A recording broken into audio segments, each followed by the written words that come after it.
Welcome to self-discoverywisdom.com, formerly known as Self-Discovery Media. On these podcasts, you're going to hear people who speak from the heart. They've taken the journey in life. Many things have happened to them, but they've changed it to happening for them. And in their strength, their courage, they've discovered their abilities and their wisdom, and they are now sharing it here with you. Do enjoy each show. We bring it to you with love and knowing that it's going to help you on your journey of life. Good morning, good afternoon, and good evening, everybody. Welcome back to another edition of Choose Positive Living right here on selfdiscoverywisdom.com. I'm your host, Sarah Troy, and my guest today is Todd Smith.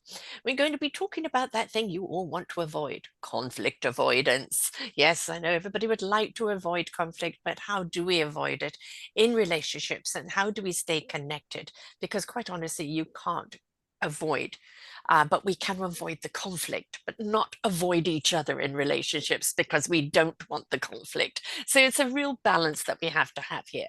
He says, if you're a sensitive person who is strongly affected by conflict in relationship, you're not alone. At the beginning of his marriage, he found conflict unavoidable, and it challenged him to the core. As a result, he started doing inner work and found a growing resilience inside of him. He's now here to share how it is possible to respect your own sensitivity even while taking up space in a relationship. He comes from a background of spiritual development, yay, and has lived in ashram for 10 years in his 20s. And when he left ashram, he had trouble integrating into the world, including the world of being in a relationship. He discovered a process called the work of Byron Katie and drove right into it. At first, thinking it would give him the courage to leave his relationship, he soon found out that the main sticking point in the relationship that could easily be shifted out of victim mentality. He's still in the same relationship 25 years later, so clearly it worked. And now he feels equal to his partner and feels connected instead of feeling alone. You're talking to so many people who feel alone in their marriage or feel alone in a relationship. And, you know, we say that love is all and love can cure everything, but when emotions or sensitivity, you feel unheard, unseen, unappreciated, you know, that starts chipping away at the love, and that insecurity starts coming up. And then you don't want to bring it up because you don't want, you know, have a conflict or an altercation, but you can't avoid it because eventually it will have its say. So welcome to the show, Todd. Thank you, Sarah. It's great to be here with you.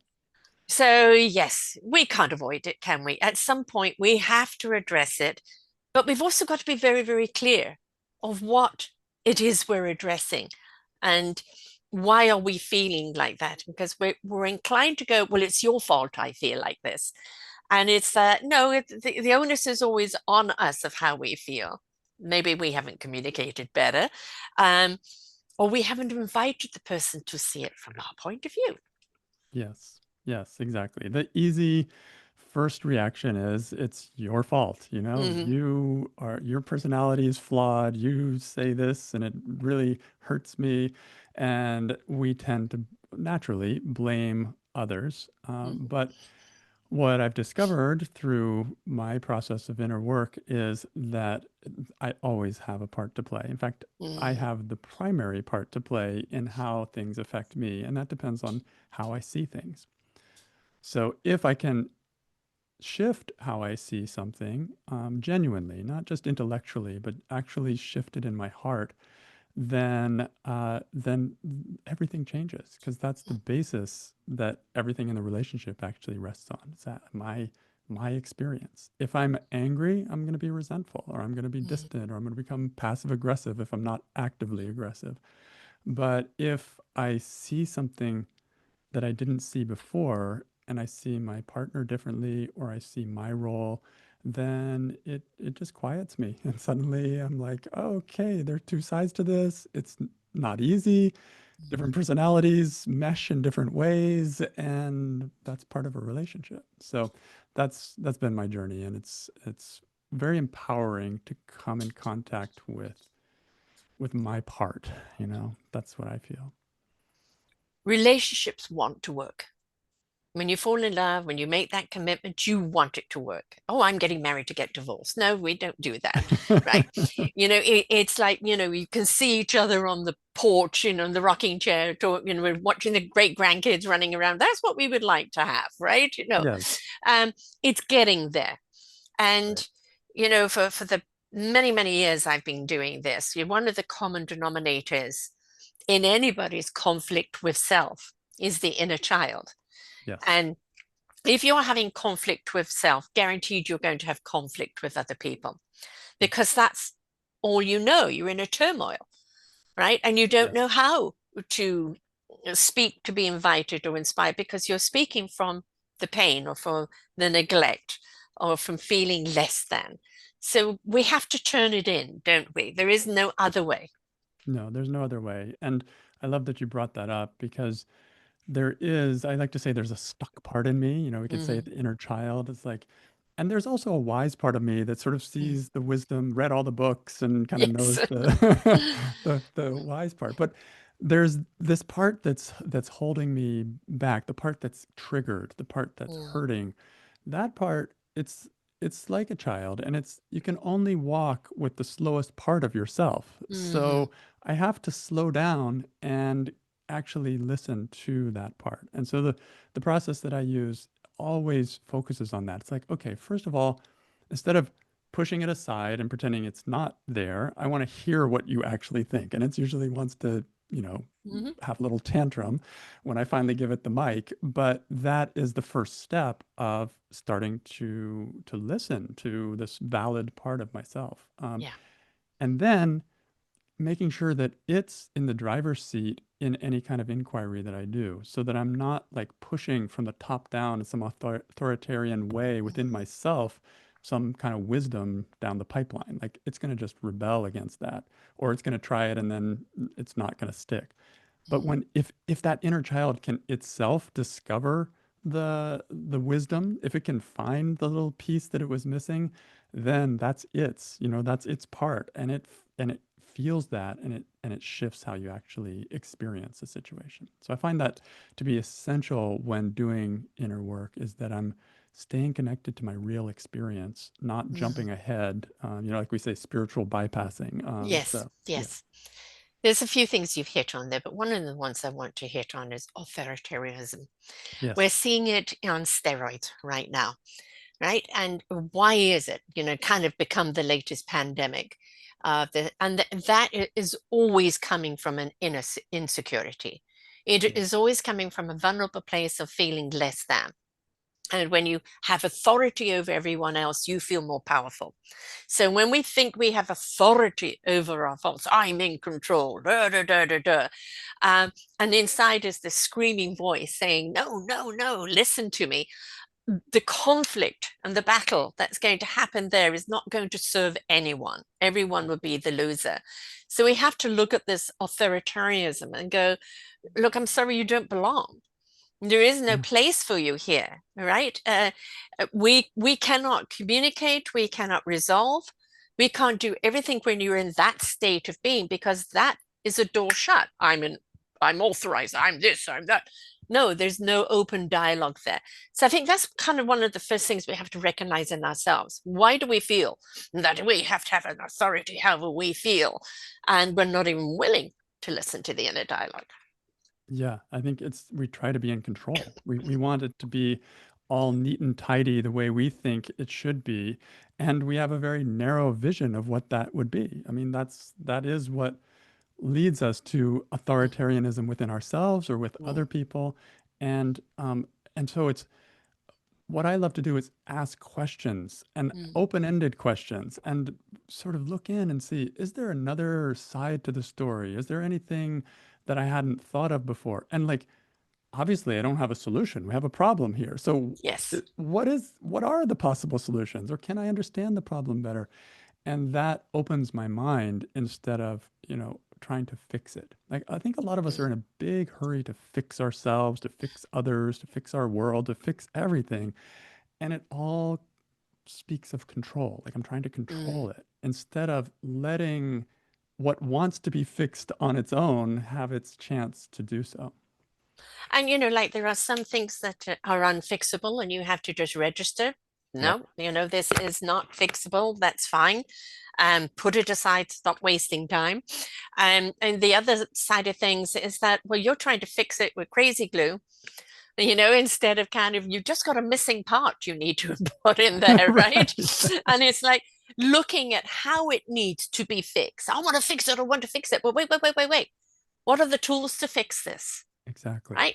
Yes. Slowing it down, Hmm. instead of jumping to the end point of having everything fixed and sort of almost fixed for me in a way. There's a little Yeah. bit of that What did you energy. learn? What did you learn? Right? Yeah. Yes, Hmm. instead of seeing like what is like if you were a mechanic or something and you were in a big hurry to try to fix it, you probably wouldn't see the missing piece there Yes. and it wouldn't come to you. But if you take your time and like I'm just gonna enjoy this process, see what I find, pretty soon it becomes very clear, oh yeah, there's just this little belt that needs to be changed and here we go. And that's sometimes when somebody, kind of a different mechanic comes in. Oh, I'm trying to fix this. I don't know what the problem is. Da, da, da. Oh, have you tried that? you Exactly. know, Yes. and that's why sometimes we do need an outside influence that isn't emotionally attached and Yeah, that can just see things more clearly because we can't, because we're in that turmoil. And that's so right. this is why either we need counseling or somebody to talk to. Find something, for me, it's my spiritual beings. Go and have a chat. Where is, please show me what I'm unable to see. Yes, yes, exactly. It's when we're in that reaction mode, Mm. we can't see clearly. We're in a panic mode in a way. And so even though we're looking at all the parts there, we're not seeing the actual the bigger picture or the piece that's missing.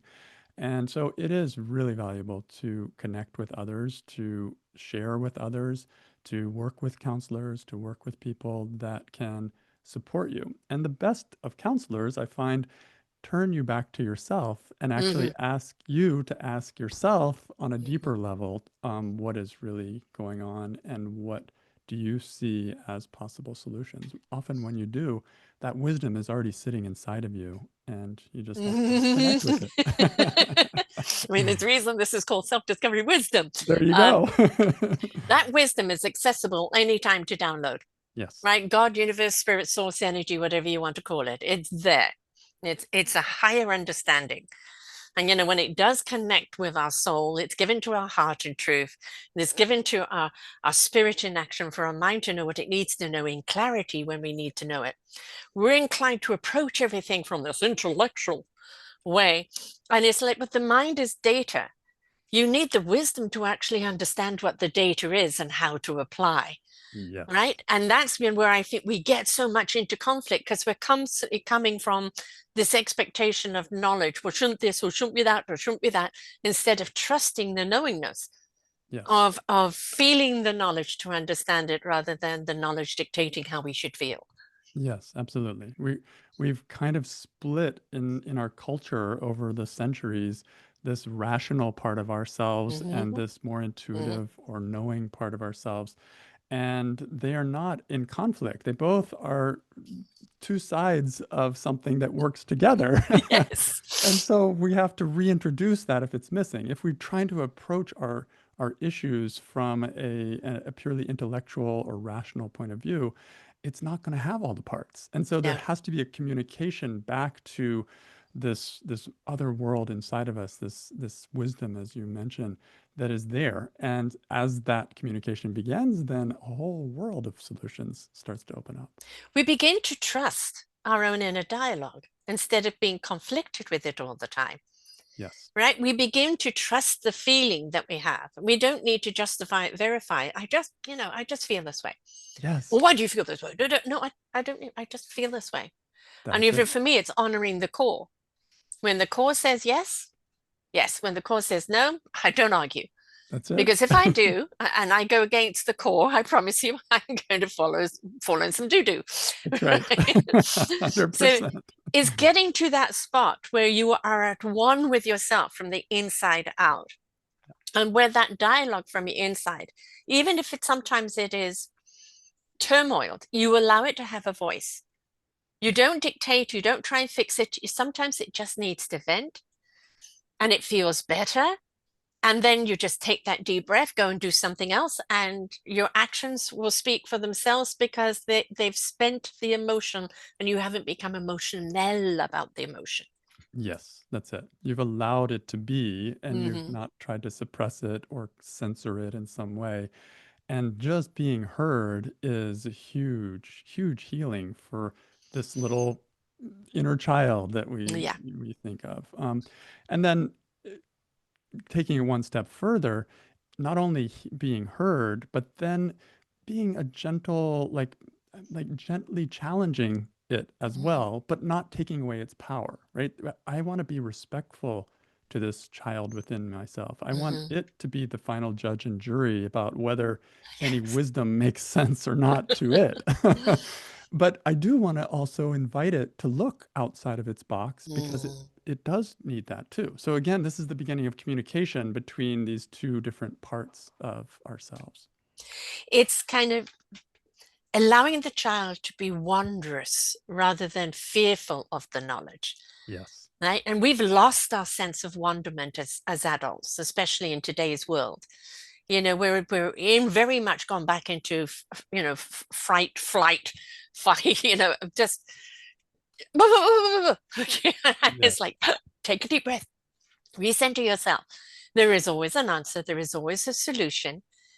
You have to identify what the problem is. And sometimes the problem is the sensationalism on the outside Yeah. that's trying to cause the conflict and disturbance on the inside. So don't bite. Exactly. Yes, exactly. And that applies in the world at large and in Hmm. relationships themselves.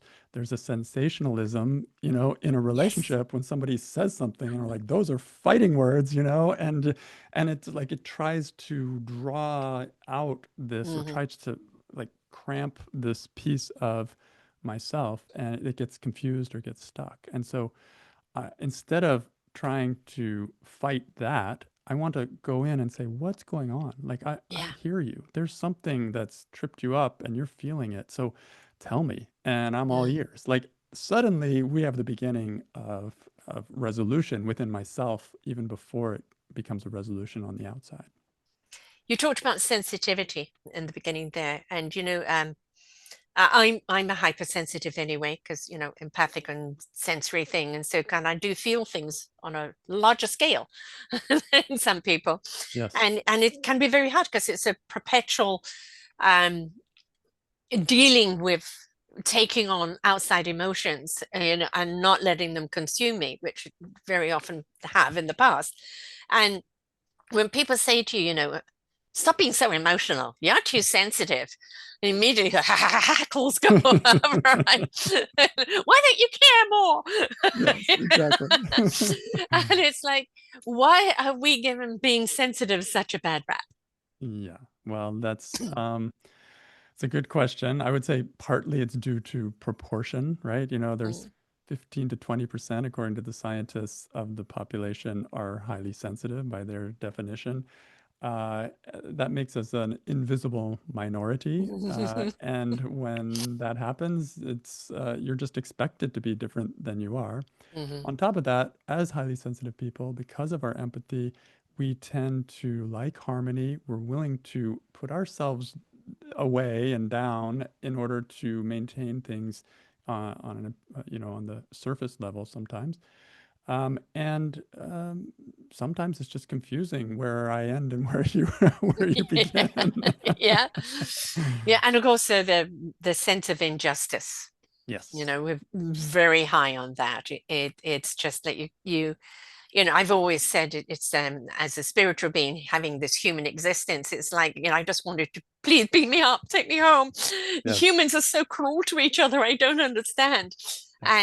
And then kind of almost becoming humanoid for a while, where I kind of lost my connection to spirit and just realizing how I was being eaten up, becoming jaded and bitter. And I thought, oh my God, this is the state of being that I know why I had to go through the experience, but how desperately we need our heart, soul, especially our soul and our spirit to be activated in order to bring balance. Otherwise, we're just going to get bitter and angry and fearful and consequently violent, whether it's with words or actions, because that can be the default of human nature.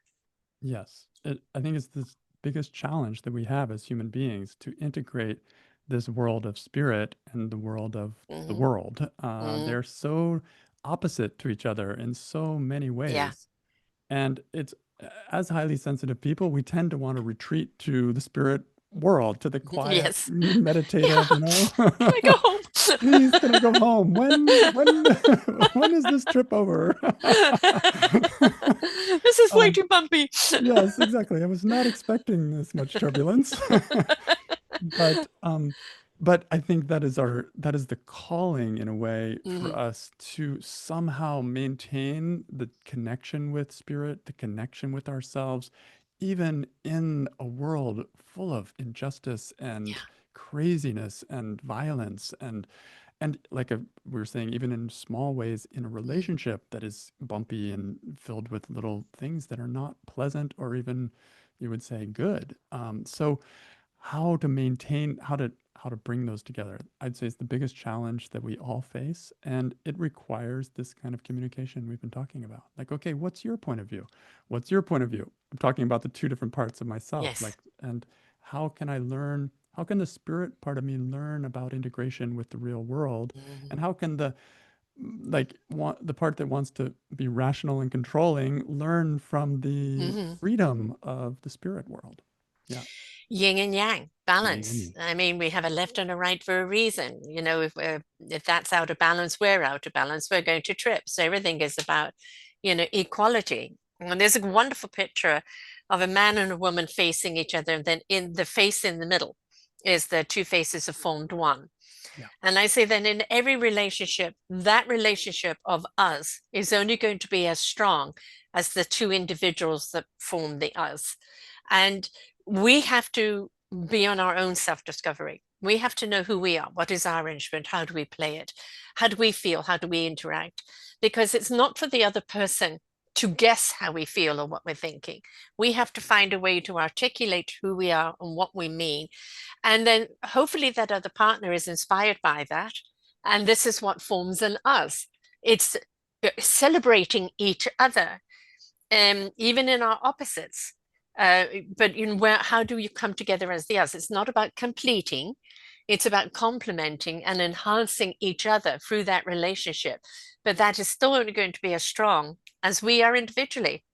So before we go seeking a relationship, we really need to find that relationship within ourselves so that we are bringing to the table the whole of us. And that doesn't mean we're completed because we got to, the rest of our lives, but we at least have got rid of the conflict to know how to deal with the conflict so we don't impose it on someone else. Yes, absolutely. This is the foundation of a good relationship. Otherwise, you're leaning. My grandmother used to say, "You're leaning on a weak stick." Yeah, yeah. And so it's a matter of not. I was going to say, like, there's a it's not only that we have to know ourselves so that we can share and take up space and actually tell the other what it is that we're feeling or what it is that we're wanting or all of that in a real in a communicable way, like non-charged kind of way. Hmm. But it's also understanding that the partner has limits as well and Mm, limitations and is a human being that may have complementary challenge like weak points yes. or things that just they they would like to be more Hmm. sensitive but they aren't or something Yes. or they like to be somehow not triggered by something but they aren't, Mm, and so finding that not I think and it comes together, like finding it within myself, compassion for myself and hmm. understanding for myself, at the same time seeing that my partner has things that can I can feel compassionate for as well. It just softens everything instead of I'm right, you're wrong, Hmm. and the fight ensues. Compassion, I think, is the word of the era. We can't find love until we understand compassion. We can't be kind or caring or considerate or even collaborative until we understand compassion. Because compassion in itself is a willingness to understand, a willingness to learn, a willingness to care and be kind. And so I think, again, it's before we seek it out there, let's look to ourselves. I'm very big on mirror talk. With my own coaching, it's like having that conversation with your mirror. It's very hard to pull the wool over your own eyes because Yes. your own eyes are looking back at you and going, really? So Love it. it's before we spend ourselves out there is, what are we spending?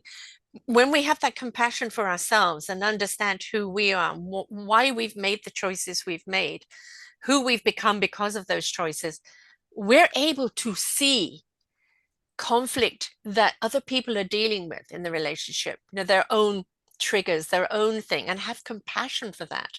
And through that compassion, the greatest gift you can give anybody is your vulnerability. Mm. And when somebody feels safe and willing to give you their vulnerability and you that compassion of understanding and wanting to understand, you're helping them see themselves differently. You're helping them have compassion for themselves, helping them release those vices that are on them, that they've been bringing to the relationship, that they don't know why they're bringing to the relationship because they haven't taken care of them. So I think compassion is the key right from the word go. Yes, and I love that you brought up vulnerability too, because Mm. I have to be vulnerable to myself first of all, Hmm. to because there's a part of me that just wants to pretend that there's no problem. That's why I keep blaming everyone else. Yeah, it's not me. Right. Well, yeah, I think that's why we fall into the victim mode so Yes. easily. It's Yeah. like, oh, it's just a place of not taking any responsibility for my own suffering and blaming the situation or the people around me. But if I can be vulnerable enough to find what's really going on, first of all, experience it, like feel it, and then also see if there's more of it due to me than to the other person. I always like to say someone can throw a weapon at me, but they can't Mm. actually hit me. They can't quite get that close. I have Yeah. to actually pick the weapon up and then hit myself with it for their action to be effective. You're right. So where is that little step that I'm doing? It may be so quick that I don't even notice it, but if I can slow down and look, I will find that I had a choice, or maybe I didn't because I was unaware of it. But Yes. moving forward, I do have a choice to pick that up and hurt myself with it or not. And that's Mm. where empowerment starts to come in. Yeah. The choosing of the positive living rather than what am I doing hitting myself over the head just Right. because somebody has told me to do so. But Right. It's not fair. no, it's actually interesting how my shows go because I book these and I never book them with a kind of a theme in place. But already the second show today is about relationships, and Lisa Friedman, who's on this week as well, has written a book on fictitious characters of a woman at 47 marrying a man at 52 who has addictions just because she wants to say she's married. She always felt left out. He never married either, and they're in love with the idea of love. I Mm, call each other wife and husband because it's an identity, right? And they feel that they've left out, and it's like they're missing the point of relationship because they're seeking it in each other rather than being it to themselves. But like, this is a common occurrence because as a society, we're taught that you be completed, you must have a partner, right? And then the happy ever ending, where we're looking at. I've got three millennials that two of them are married, but they married later, late 30s, early 30s, one not married at all. And it's like, I don't need a marriage to complete me, it must complement me, right? But how different from where I was brought up with Cinderella, yeah. put the shoe on and we'll live happily ever after. And people are then realizing, okay, the honeymoon's over, now what? Exactly. Yes. And that's when it all really starts, when the euphoria starts falling down and you're living together and you're seeing the habits and or now they kind of got a little complacent because they've got a ring on it, and it's like anything in life, treat it like a business because if you don't, you're going to go bankrupt. Yeah. So good. I think throughout time or throughout a long period of time, we've been given this idea that like happily ever after, Yeah. right? This is you just have to get married and then everything's great. Well, Yes. maybe that's just the starting point. That's the sales pitch, right? Yes, yeah. You've bought the But car, now you found okay, out. now let's figure out how to drive the car, how to maintain the car, all of Yeah. that. And that's where, I see marriage or relationships as a path. It's a Hmm. path of growth, of mutual growth. There are supposed to be challenges, and that is part of the territory. And it's what you do with those challenges. Do you Hmm. use those challenges as fertilizer for your own growth, or do Hmm. you just blame the other person and stay stuck? That's really what it comes down to. If I'm in a blaming kind of mode or feeling sorry for myself or something like that, I miss the opportunity. These are old triggers inside of us that our Hmm. partner is activating in us. They didn't put those triggers there. Yeah, They've been yeah, there for a long time. yeah, So this is really about personal development or about spiritual growth in a way, because we now can use these moments where something got me to take a look and say, what is that? Where and yeah. how has that been happening throughout my life? And Hmm. how can I heal that? Because now those negative things actually become a positive because they are a stepping stone for Yeah. our own growth. You want to be in discovery together. Um, whatever life throws at you, discovery of each other's strength, the discovery of the collective strength, the open and up and how to deal with it because you're both in it. Um, they the other thing, I'm a true colors coach, the four key personality traits. And Yeah. I think that we all need to kind of identify what is our human trait. I'm not talking about our spiritual trait, our human trait. Because when we actually understand what that is, are we analytical? Do we like, everything for security? Are we kind of by the seat of our pants? Or do we have to feel things empathetically or right? When we identify which is our strong personality trait, then we understand that's our language. That's how we see things. That's how we interact. Now, if you've got somebody that's a totally different personality trait and you can't speak to them in their language and they have no understanding of your language, it's cross whacking at each other all the time. So, we also need to look into, as a human design, how were we designed? How do we see things? How do we interact? Because then we become more aware. When you're aware, you care. You do something about it, but you can't be unaware, Yes. right? Yes. I think that's so important. This is just understanding ourselves and understanding those around us, our partners primarily, gives so much more space Yeah. and patience. Just understanding, like for example, an aggressive type of person is coming from a kind of situation that challenged them. They may Yes. not have been able to be held when they needed to be held. And so just understanding, if you look, I mean, there's a lot you can study with this, but just seeing that, like study your partner, Yeah. study Mm. yourself. And this can lead you to start building bridges between these two opposing ways of communicating. I mean, we've had millions of, I don't know, tons of languages in the world over the years, but somehow we've managed to communicate because somebody learns to translate and somebody learns to Exactly. becomes an interpreter. And so why not be that for yourself and your partner? It can, We've got body language, all right? We've got, when you've got a good partner, you can talk with your eyes. You look yes, at each other. Eyes are yeah, having a full conversation there, right? exactly, You can tell with the body language. Whoops, something is up. exactly. It's paying attention. The kind of a weird one to insert this but came into mind is I did a show many years ago, which I think is really kind of apropos to a relationship on a woman's cycle.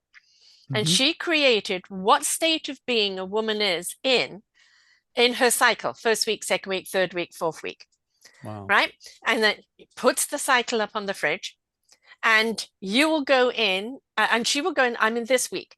Well, this is not the week to go and suggest ideas or do this and that. This is a cocooning week. Yeah, This week is something else. This week is a great week to propose new ideas and adventures.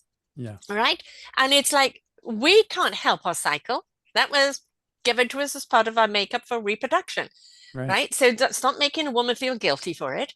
Instead, understand what she is going through, and you can make it an awful lot easier if you understand what week she's on and when not to do things. Exactly. Avoidance of conflict. It's so simple. Yeah. Yes. Like, and this kind of caring starts to show up when you're not constantly in that trigger place where you're Yes. shut down and not seeing. This is the natural tendency. We Mm, want to bridge those gaps. We want to mhm, understand our partners. We want to understand the opposite. But we if we're in the shutdown place, forget about it. mhm. So I always say it's a kind of combination of inner work and outer work. Yes. Inner work is like fine, like we were describing before, but it's like releasing my attachment Mm, to the particular way I think it should be, and finding some more space inside myself. Outer work is building those bridges, learning the skills, learning the language, yeah. and doing the things that not only take care of yourself, but take care of your partner as well. You know, oxygenate yourself. You're no good to anyone else if you're depleted. No, Marriages were very much that the woman would sacrifice herself for her husband, for the kids, for the family. She's on the bottom of the totem pole. Then mum gets sick and the whole house goes to hell because nobody else has become independent because she did it all, right. right? Yeah, you want them to eat, teach them to fish, right? Yep. Everybody has a job to do, even when they're young. Clear the table, do this, do that, whatever the case is. And that goes, for spouse as well. And today you've got so many people that are both working. My daughter is about to have her third baby in 2 weeks. She's just finished working, right? But they are both, they each have their strength. She cooks better than he does, right? He does some other things, but they are both co-parents. Yep. They are both in there changing diapers. That one puts them to bed, but the other one does the dishes one night, and then swap over, etc. Because, as my daughter points out, we both created this. We're both responsible, Yes, I right? love it. And and they both work, because then they find a way. And do they get tired? Do they get irritable now and again? Yes, but then they remember why they're doing it. And I Yeah. think that's actually a big thing. Why did you fall in love? Why Yeah. did you look at this person as being somebody you wanted to spend your rest of your days with? Why do you suddenly hate this person? Is it something you hate within yourself that they've triggered? Is it a situation you're in right now that you're bringing to the table? Right? Try and remember your why. Yeah. Yeah, I think you're absolutely right. Because that connects you back to yourself. It connects Hmm. you back to your experience. Like this was your why was something that woke up inside of you. It came from Hmm. somewhere almost beyond. It's somewhere deep inside. And Hmm. that, when you connect to that, then there's an alignment that starts Yeah. to happen. And then it can organize you and your actions around that, that can cut through all kinds of darkness and Yeah. craziness. It's just, yeah, it's And I don't ever want to hear, but you're not the person I married. I hope not, because right. we're meant to evolve. We're meant to grow. And the idea thing is, at different times, you're each going to grow individually, right? You're facing something or you're exploring something, you're going to grow individually. And all the partner needs to do at that time is support. Yeah. Support and let that person be in discovery, right? And then there are times then you're going to be in discovery together Yeah. and you celebrate that. But this like, well, you're not the person I married anymore. No, no, because we have to evolve. Otherwise, we're going to become stagnant and mosquitoes will start buzzing around us and we will be swatting them and each other. No, we're meant to grow. Yes, that's exactly right. So this is the process of evolution that we've Mhm. embarked on. And if you have an open mind and if you have enough tools and support to handle the bumps when they come, then each one will become a spur for your own growth, and Yeah. you can end up growing together. I just did a recorded a podcast episode this morning on that need to connect deeply. We have, especially as highly sensitive people, the desire to connect deeply with people, Hmm. and we also have a need. We have more need for alone time and Yes. having taking Yes. care of ourselves than other Regeneration. people. Yeah. Regeneration. So how do you marry those two? And Yeah. that I was thinking about it, and I kind of mentioned it in the show, but I think it's such a cool idea that at the depth, we are already connected. We Mm, are already merged, if you will. There's a deep connection already there. And but if you try to make us this connect on the surface level all the time, mm, we're not meant to. Like the branches no. of a tree, if you try to Hmm.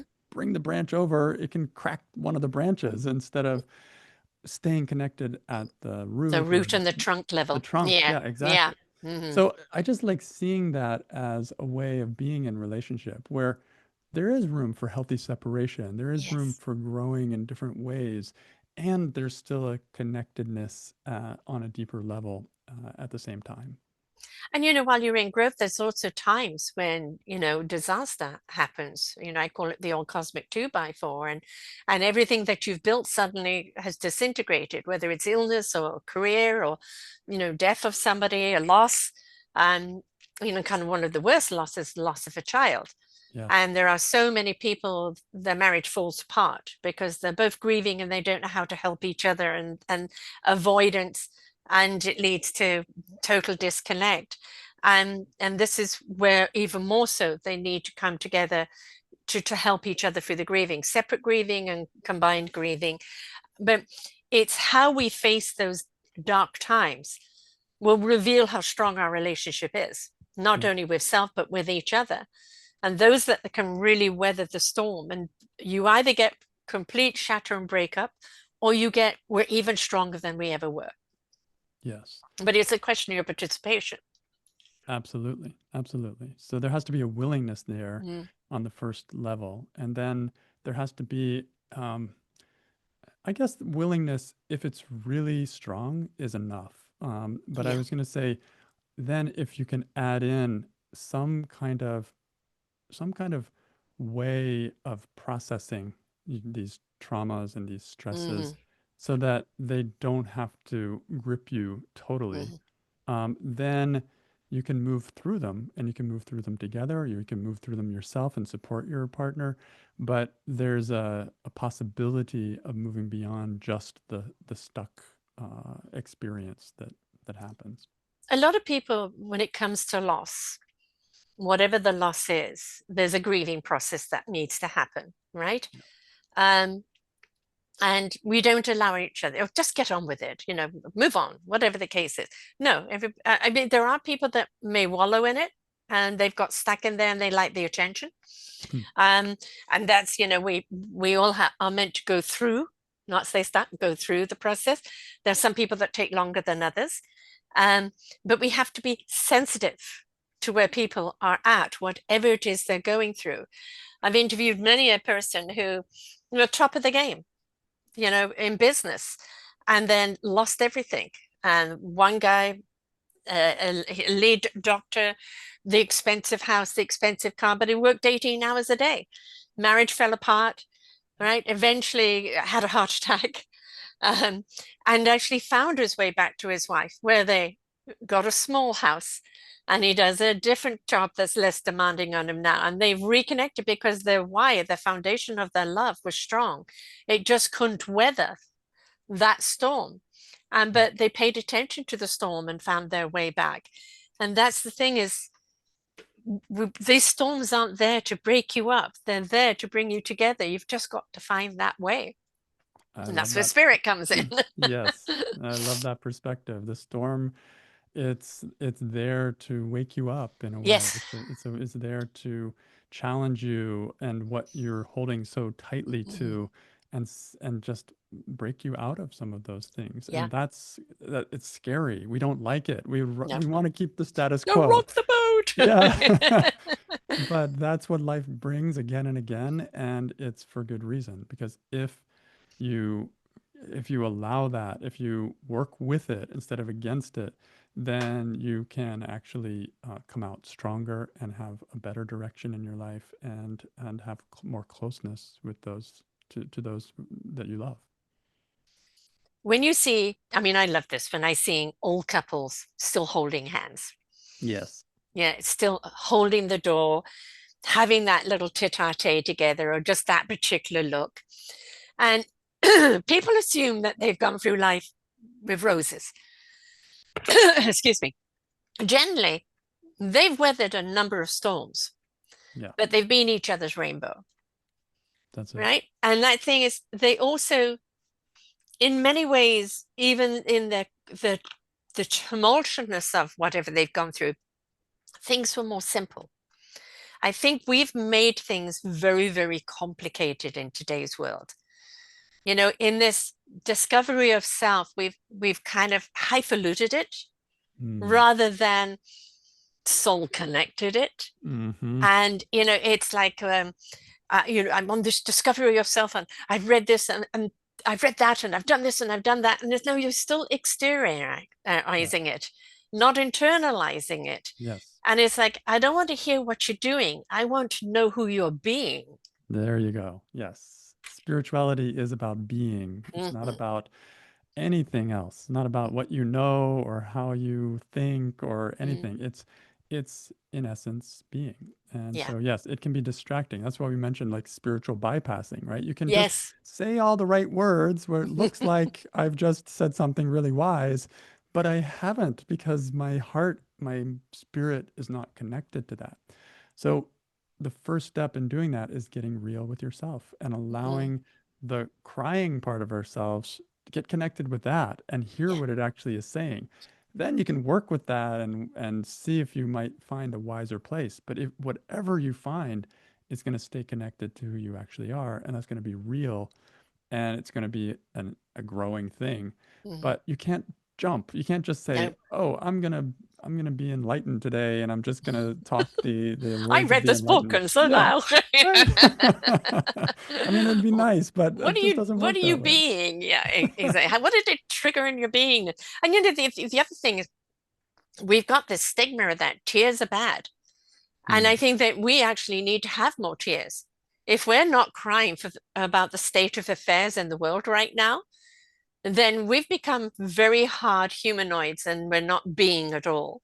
I think when we care to the point of tears, to the point of crying out for humanity to connect, then we have a chance. But when we stop the tears or we blame somebody else for having the tears, it's like, look what you are doing. You are becoming the hard part of society that is so crippled and disconnected and now angry and violent because they denied those tears.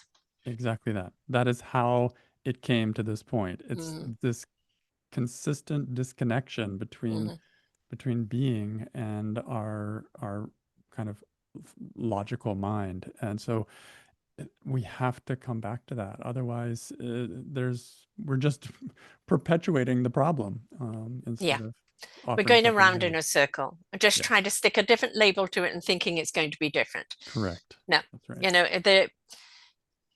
I call it the ivory tower syndrome, Hmm. where, you know, you've got people up in the ivory tower, they're so disconnected to their foundation. And the very people at the foundation feel so disconnected, unheard, uncared for, unappreciated, and there isn't even the resources to maintain the foundation anymore. Yeah. And the ivory towers are in for a big shock because that foundation is going to crumble. They'll blame it on the foundators. But when you didn't have you know, the connectors there, you know, the connection with them, and this is what's happening with society, is that um, we've got the distance is too far. And I did a show myself because I do a show every week just with me too, not Hmm. just on that, because I know your shows are solo.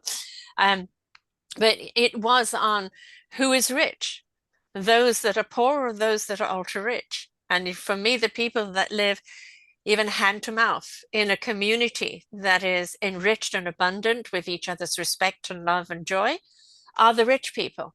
Those Yeah. that are ultra rich, that are living paranoid, scared, have lost all sense of compassion or consciousness, and have stepped into control and manipulation, they're the poor ones, Yeah. right? And I Yep. think we have to look at that in our own arena. You know, the mess out there wasn't just a few people, it was the collective that allowed it to happen. So we need to take care of our mess in here Yes.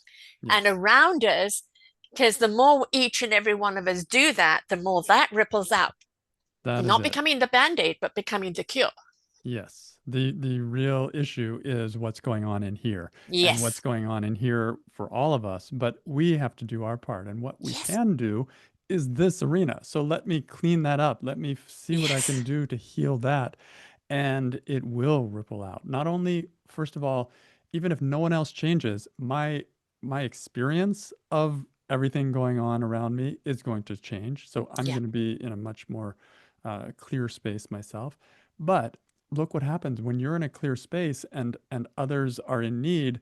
What naturally happens is you're available and Yes. you begin to work with whoever you can, and that's how it radiates out.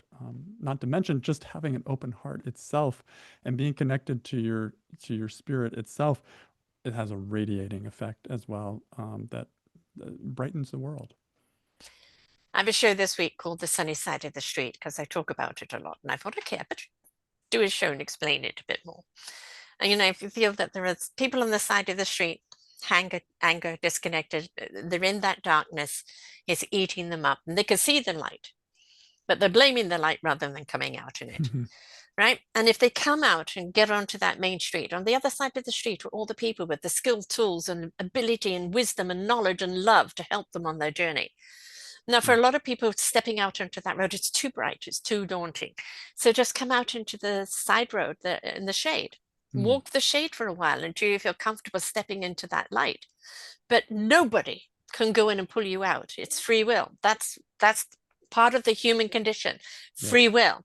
And you can blame whoever you like, but until you're willing to say enough is enough, I don't like this darkness anymore. I want to step out there. I know that there's a solution. I know there are people that can help me. And I am going to walk that street and I'm ready, willing, and able to receive so that I can apply, so that I can become that side of the street for someone else. But it is a choice. Now, I Yes. know for many people, they might be so desperately in the dark, they don't even acknowledge there is a light. Well, then that's up to us on this side of the street to make sure we shine so bright that we Mm. draw them out. Yes. Yes. Exactly. But it is up to us ultimately. There Mhm. is no, you cannot help another person. Really, you can't. So don't, Not until they say, that's it. I'm ready to receive. Exactly. And then really it's them helping themselves and you're Yes, an assistant in that path. absolutely. But it You is, can't do it for them. You can yeah, assist them doing it for themselves. exactly.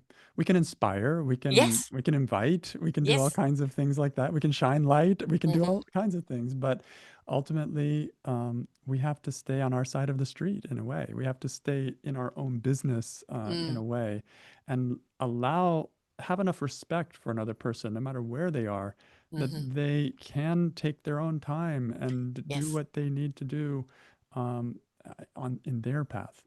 on So their path at their level, as long as they're moving forward. When we stepped up into that sunny side of the street, we become that inspiration that begets invitation, right? But not only that, we have turned our volume up onto our hertz, our frequency, our consciousness. yeah, We're now in a state of being love and peace and harmony and consideration and compassion. We can't knowingly hurt anyone else. To do so is to hurt the collective, yeah, is to hurt ourselves. If we can get people up to that higher consciousness, look at the ripple effect that will have, right? yeah. So people say, I'm only one person, I can't make a difference. Make a difference to you. Rise up to that beautiful higher level. You become part of that collective consciousness that is in harmony, that is a chorus, that is a choir that resonates out and invites other people. You have now just become a solution for the world. That's how it works. Yes, it's that simple. And what's amazing about it is it's so doable. I can actually do that. I know can take care of myself. I can Yes, raise myself up to a higher level. yes, It's not rocket science, no, and it doesn't depend on anyone else cooperating. no. But what it does is it gives that gift not only first to myself, but then to others. And that is how I see the world changing. Yeah. And that's when you attract like energy people, your Yep. vibe tribe. That's where, if you are looking for a partner, you will find a partner in that arena, someone who is in the same state of love, and meaningful purpose and beingness. And then you will complement and match each other because you're drawn to each other's energy. Yeah. Right. And it's not for someone coming to complete you or fix you or protect, save you. That's your job. But Yeah. when you've risen to this high level and you've become the love, right now, other people are drawn to you because they are of equal frequency. That's it. Yeah, that's it. So it becomes a virtuous cycle, as they say, right? It just becomes, Yes. it feeds back on itself and becomes brighter and brighter and brighter. So it And, balances. what a beautiful place to be. And it's not just the relationship between man and wife, it's our relationship, ourselves, our partners, our children, our family, our work people, community people. It becomes the relationship with life and planet and all existence itself. Yes, those are all our partners. Yes, exactly. Yes, people. Oh, how did you get in here? I've got a wasp. Oh dear. Um, it is about the relationship with first comes first, and we all want to find a partner that we feel has got us. We were born to hug. Hmm. We were born to be in each other's arms. I'm single. I sleep with a teddy bear. I need something in my arms. And I've got almost three grandchildren, and I hug the daylights Yep. out of them. But um, we all want that somebody, and that's somebody where you can sit in silence watching a movie, or both read a book in the same room and feel each other's presence. That it doesn't always have to be doing together. It's Yeah. just that presence of being together. We all want that, right? And for some people, very lucky that they find it. And for some people, it's maybe not meant to be in this lifetime, or it's meant to come in a different form, Hmm. right? In my case, Yes. grandsons, right? Instead of a Exactly. partner. So I think that's the important thing for us to actually understand how life is. Stop defining it or boxing it in. It's got to be this or it's got to be that, right? You want a relationship Hmm. with whatever or whoever out there. Beautiful. Beautiful. Yes, that's it. Because I just want to be in relationship. That's what I Yes, was born to be. So why yes. not do that? Why depend on it being a certain way in order to fulfill that? And that's Mhm. an open mind. And for me, I might be saying something controversial here, as a very, very cosmic person, um, things like religion and politics need to be out of it. Uh, because, when you have that societal dictation of you can only love if, or this God only loves this person or that person, that is a man-made religion. That is not a godly religion at all. When you've got politicians that separate rather than bring together, that is authoritarianism, and that is all Hmm. about control. Um, we don't have to give them that control. However much they want it, we don't have to give it to them. And we can push back, and we can push back lovingly, with accountability, asking for accountability, Hmm. reflection, very often just show them the mirror. But there are some people that doesn't matter what you say, what you do. They are just so entrenched in the dialogue that they've given themselves that there's nothing you can say or do. And all I can say is don't put yourself in that arena because it will start shattering you, especially Yeah, if you're a sensitive. Um, go and feed the people that are ready to be fed. And for those absolutely. that aren't, because the more we feed the beautiful souls and spirits into a more of a divine relationship, um, the more the other people either will see it and change, or wither away. That's their will. Yes. That's their choice. Yes. Yeah, I'm But honor reminded of your own spirit, your own soul. it's so wise. It reminds me of the serenity prayer, Hmm. like to change the things you can change and Hmm. accept the things that you can't change. And Yes. and again, knowing the wisdom between Yes. the To two, know the right? difference. Yeah. Exactly. And the thing is that there's just some people that it doesn't matter. Yeah. And are you, I'm aging myself here, 'cause turning 71, Monty Python. Yes. Many, many years ago, Monty Python, I know it's very British and very long time ago, but anyway, there's a skit where you see a soldier protecting a bridge. And it doesn't matter what they do. They chop off his arm, they chop off his legs. He's going to defend this bridge. Camera pulls out, and the bridge is just a tiny little bridge over a little creek, right? And it's like, it doesn't matter, like, cut me into Yeah. slices. It's like, It's a little why? flesh wound. It's Come like, back here, I'll bite your head off. and he's like, although hilariously funny, the whole metaphor of that is that, but people will defend something to the nth degree because they don't want to be wrong, or Yes. they don't want to know there's Yeah, another way, right? that's And it. you can't do anything with people that want to protect their little creek. Exactly. And if you look closely, you'll find that in you too. Like Yeah, I'll find it yeah. in me. Like there's a part of me that wants to protect my little creek. I don't Hmm. want you to have something. I want to be right. We Hmm. call it ego, right? But Yes, it's yes. I'm attached to something and that has become my all. And so I'll fight to the death over it.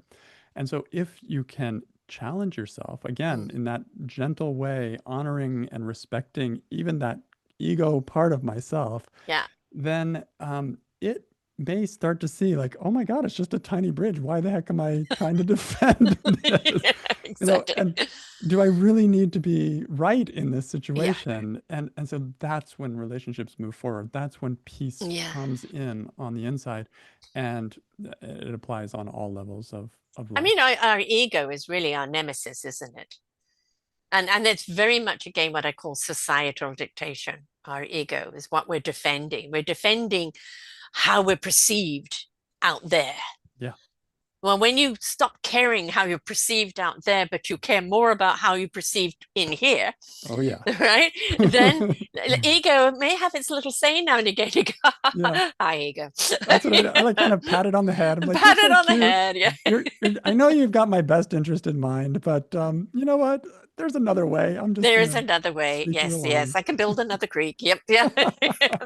But I think we've become very much ego creatures because again, societal dictation of we're only this if we have that. Correct. And when we understand it's not an exterior life, it's an interior life, and we realize that the enrichment and the abundance and the fortitude and the resilience and the love and the peace and the joy is all in, that Yes. we exude out, right? And it can never be found on the outside.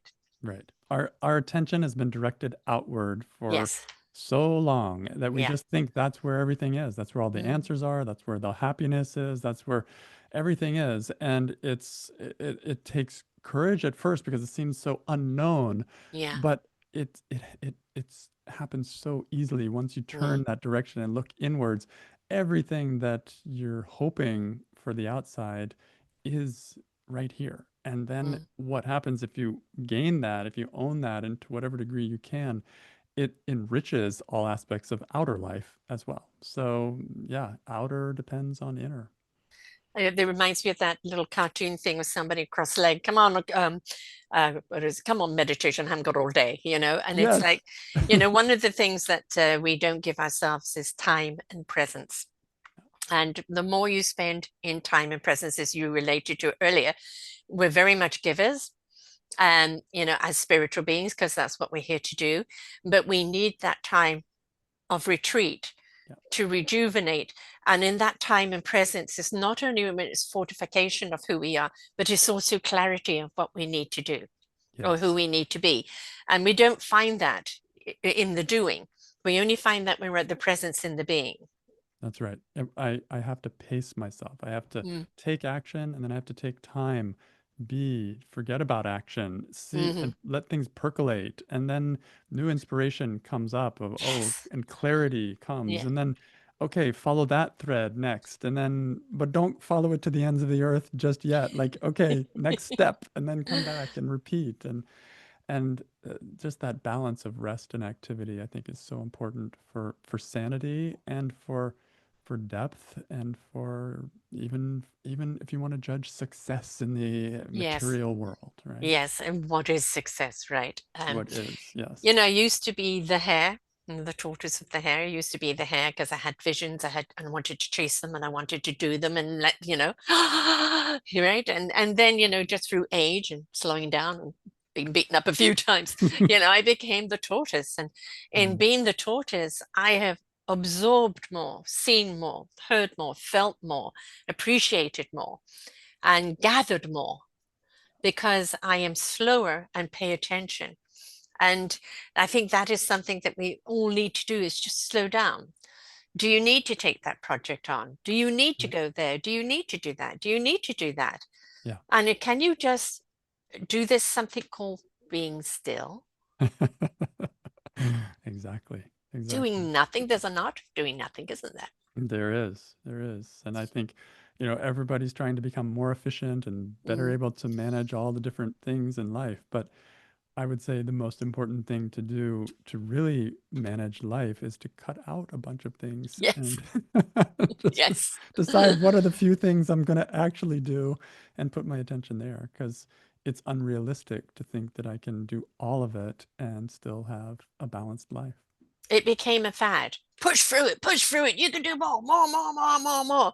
And then what happened to those people? Where are they now? You Exactly. don't need that Kool-Aid, folks. So yeah, I think it's very, very important that we just enjoy our moment. Because in our presence, in our moment, even us talking right now, yes, a very important subject, but just in the conversation right now, our energy has already gone out. It's already out there in the ether. Um, and just the whole idea of what we're talking about, even before somebody listens to the show, is already being seeded, right? And Yes. somebody will listen to it and all of a sudden it will sprout because in the listening, they're watering, Mhm. right? And that's the thing is, everybody wants results. What are the results? What are the results? You may never actually see, results out there. Or, Right. but where are the results in here? That's it. That's Because it. you'll feel them, That's it. right? You'll feel. You describe it so perfectly. Just in enjoying this interaction with you, and I feel the connection with myself, with Mhm. you. There's a sweet spot here that's been like experienced, that's been created, and if no one else ever experiences it, that's Yeah. okay. Yes. Whereas the It's Beach Boys say, good, good, good That's vibrations. it. And sometimes all you have to do is listen to a song Yeah. and it sums things up. Right? Yep. How do I feel right now? Somebody's made a song of this. Play Totally. it, let it be. Like I noticed that some of my shows were becoming a little bit heavy, with what's going on out there. And so I had to do a show. I'm being happy. It's a Bobby McFerrin's. Don't worry, be happy, right? And just sometimes it's just can't be silly buggers. Just lighten it up. Just go and Yeah. do something that lifts up your heart, right? There is a time to be serious and take action, and there are times to just let it all flap out. That's it. That's Yeah. it. We live in a world of opposites, and Yes. we have to either bounce back and forth between the opposites or somehow find a way to have both at the same time. Hmm. But we have to balance these, and Yeah. too much seriousness needs some levity, and too much levity needs some Yes, seriousness, and exactly. yeah. Exactly. I think that's the reason why we love comedians so much. I think the best way of getting politics is through a comedian. That's why they're all being shut down, because they speak the truth. They tell you what's going on, but they present it in a way that you laugh at that because if you didn't, you cry, Exactly. right? And so we need that because that when you look at things that are just so utterly ridiculous, and like where is the common sense? There is gone. um when you look at that and you go, oh, just when are we going to wake up? When are we going to step up? The universe gave me a saying 8 years ago: I'm going to shake you up to wake you up, for you to Mm. step up and change it up and grow up vibrationally to a higher level, but also grow Yeah. up, Yeah. right? Start living in latitude, start living in gratitude. Yes, exactly. Yes. Just And grow that goes up. for your relationship. Yes, look at your spouse, look at your partner. Yeah. Go back to you. Why did you fall in love? What were the things that you were grateful for? Why are you focusing on the things that you don't like? All right. Start Yes. watering the things that you do like. And there's little things that you don't like. Either you could address or won't bother you anymore. That's it. That's it. Yep. Beautiful. Could talk to you all day. Very easy. But Likewise. This is so much fun. Thank you, Sarah. you have a free offer for people. Take the free HSP stress test. Could you tell people about that and how they get it? Sure, you can go to my website, which is trueinnerfreedom.com, and you'll find the test there. It's a combination of a test for the HSP trait, which is the highly sensitive person trait, a standardized test, and a combination of that test and then a stress test to see what's going on, what are your levels of anxiety, depression, stress, that kind of thing. And a few questions from me as well, just to get you thinking about the kinds of areas that are triggering you these days and that kind of thing. So it's a great place to just check in with yourself and get a little bit of objective feedback as well from the tests to see where you're at, what's what you like, what your personality, like not even personality, but like your nature is underneath, Mhm, and then what's the stress that's overlying that. Because I can't change my sensitivity, but I mhm. can change my stress. So it's kind Yes. of understanding the difference there. I'm not getting stressed out of your sensitivity. Exactly, because there's a common tendency in all of us sensitives to think that there's something wrong with us. Yes, and And they're right, folks. They're right. Right just no, means there you're in isn't. tuned. That's all. That's right. So it's tuneinnerfreedom.com, and you can see the free SP test there. You're also on Instagram, and that is HSP Coach Todd. Yep, Facebook, HSP Stress Management, and YouTube, The Work as Meditation. you got it. You can Is see this where I've you find your podcast too? the podcast is at trueinnerfreedom.com. You'll see the homepage for the podcast there, but you can also find it on Spotify or Apple. If you search HSP, it's one of the top shows there listed under that Excellent. search. I love it when people have embraced their true essence and who they really are, and especially in men, because a lot more women are willing to go down that road than men. And recognizing that, yes, you're a sensitive. This is who you are, why you are. How are you meant to bring that forward in a way that not only you can live with, but that will refine your relationships? Uh, and not a definition, but a refinement of them in all relationships in life. And of course, stress is one of those things that it doesn't matter how illuminated you are, stress is still going to visit the door.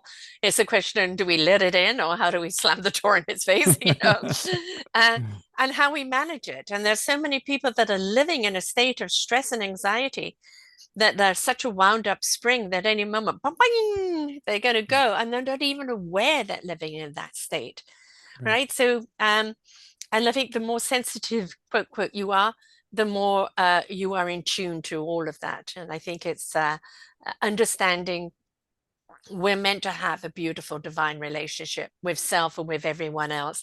Don't stress out about it. Embrace it, become it, and it will show you your path forward. Yes, exactly that. Yep.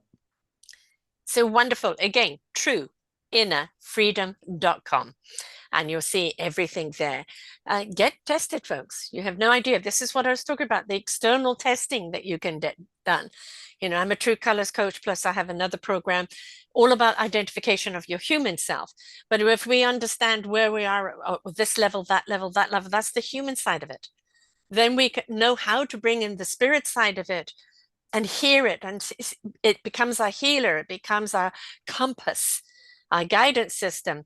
But it can't have a voice if this other one is screaming too loud, That's it. right? That's it. So the volume needs to come down on this one. So this one can take over and keep that one calm. Exactly. And I like to think of stress management as an ongoing practice. Yes, I may Yes. have some acute things that I need to address, but what I really want and what I try to teach people is how to maintain, Mm. how to digest stressful experiences as they come, so they don't build up and accumulate, so that you can stay in touch with your true nature, no matter what's happening in the world or in your relationship. However loud it's at the door, just simply don't open and let it in. Um, we can't avoid stress. We can't avoid those moments in a relationship that feels conflicting, but we can manage it better. We can hear each other more clearly. And most importantly, and that goes for relationship with self, we can love each other and ourselves more deeply because that will show us that nothing is done with malice, Mhm. right? It's just Yes. done with confusion, and Yes. that can always be resolved when you choose to. Correct. Correct. Yes. It's understanding that what you thought happened didn't happen, but Yes, it was actually a misunderstanding on some right. level. Yeah. No blame, no shame, just Mm. communication, openness, and remember, heart connect. Do not sever that heart out of a, you didn't put the toilet seat down. and and when you look at people that have been conflicting and fighting for years, and you go, but what started this all? I don't know. But they got Yeah. so caught up in the drama back and forth that they don't even know where it began. No. No. And what a Exactly. waste. What a waste It can of be all avoided. lives. Yeah, all people that had to suffer because of that. It's Yeah. just ridiculous. So get over it and get on with it. Thank you so much for being here, Todd. I've truly enjoyed this. It's been absolutely wonderful. And keep up the great work, because everything is about relationship. And the more we are at one in relationship of who we're being, the essence of who we are, and the more that we have better relationships with everyone out there, the more we bring about that balance that this world so desperately needs. I So agree. if people ask, I'm only one person, what can I do? Take care of you. It will take care of the rest. Oh, yes. Thank you, Sarah. It's been a pleasure talking with you today. And thank you very much. And remember, everyone, inside, the divine is trying to speak to you. Your soul, your heart, your spirit is speaking to you. Let go of that anger. Let go of that stress. Let go of that judgment. Let go of the exterior voice. Listen to the interior one. If it'll always steer you right, just pay attention. Until next time, bye for now. We hope that you enjoyed the show. There are so many more for you here on selfdiscoverywisdom.com.